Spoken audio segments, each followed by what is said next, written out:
One must be terribly careful when one is a white person, as I am, when talking about racism.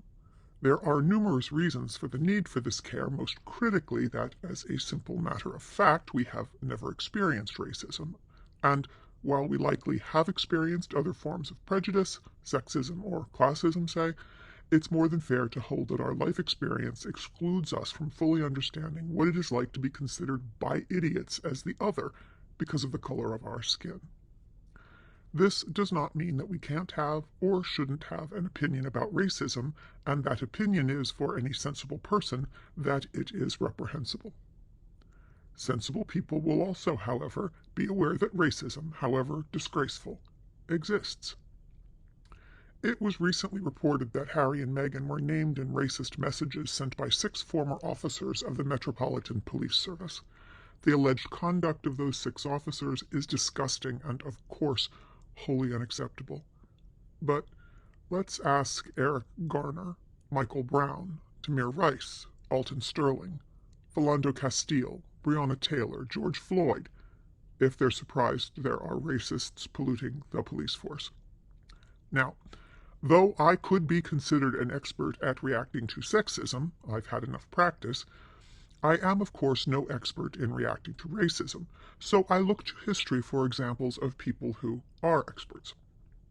First, let's look to Jackie Robinson, the first black baseball player to play in the major leagues.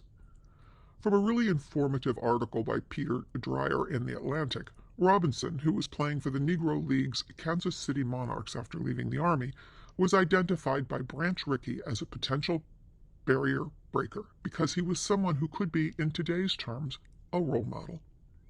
Branch Rickey was a sports executive, a conservative, and a religious man. He refused, for example, to participate in ball games that took place on Sundays. And he had long wanted to integrate baseball, first because he thought it was the moral thing to do, but also because he wanted to increase ticket sales among African Americans, sports fans. Jackie Robinson had a stunning resume and talent on the field, as well as strong political views and a hot temper, but Rickey thought he also had one other key virtue, the emotional strength to handle the verbal and even physical abuse he would inevitably face when he took the field for the Dodgers. As former President Barack Obama said in his powerful 2008 speech on race, talking about the disparity between America's promise of equality and the reality, quote, "What would be needed were Americans in successive generations who were willing to do their part, through protests and struggles, on the streets and in the courts, through a civil war and civil disobedience, and always at great risk, to narrow the gap between the promise of our ideals and the reality of their time. This is one of the tasks we set forth at the beginning of this presidential campaign, to continue the long march of those who came before us, a march for a more just, more equal, more free, more caring, and more prosperous America. I chose to run for president at this moment in history because I believe deeply that we cannot solve the challenges of our time unless we solve them together, unless we perfect our union by understanding that we may have different stories, but we hold common hopes, that we may not look the same and we may not have come from the same place, but we all want to move in the same direction." The way these 2 men, Obama and Robinson, confronted the disgusting, ignorant, racist losers who tried to taunt them is no less than saintly. And they did it with the grace, elegance, and authority that is captured in one burning image, that of the brilliant Aisha Evans. What these 3 people did was rise above racism. They made their tormentors look like the small, mean people they are. This method of response, put in a nutshell by Michelle Obama, "When they go low, we go high," is actually the way that the royal family handles adversity, and in truth counseled Meghan and Harry to handle the racist attacks directed at them.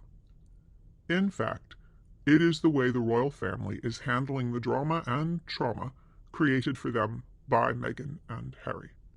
Never complain, never explain, just do your job in an exemplary manner and shame your detractors with your own dignity.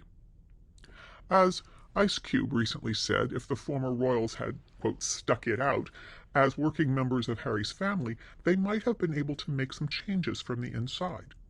If organizational change was their ultimate goal, rather than what seems to have been the ultimate goal of monetizing an association with the royal family, then someone should have spelled out for the two of them that effective organizational change almost always comes from the inside. In other words, no organization ever changed its entire marketing plan because they got a letter from one preteen girl who thought one of their ads was sexist. But what did Meghan and Harry do when confronted with racism? They ran around flapping their little hands butthurt as if they were the first people to ever notice this world is infected with racism, smearing the entirety of the British press and clouding the reputations of every person in Harry's family. They were rendered entirely unable to do their jobs and ran off to Montecito to look for their smelling salts. And what have these two, Harry and Meghan, done in the 3 years since they ran screaming from his family to improve the state of race relations in either the UK or the US? Nothing. Nothing.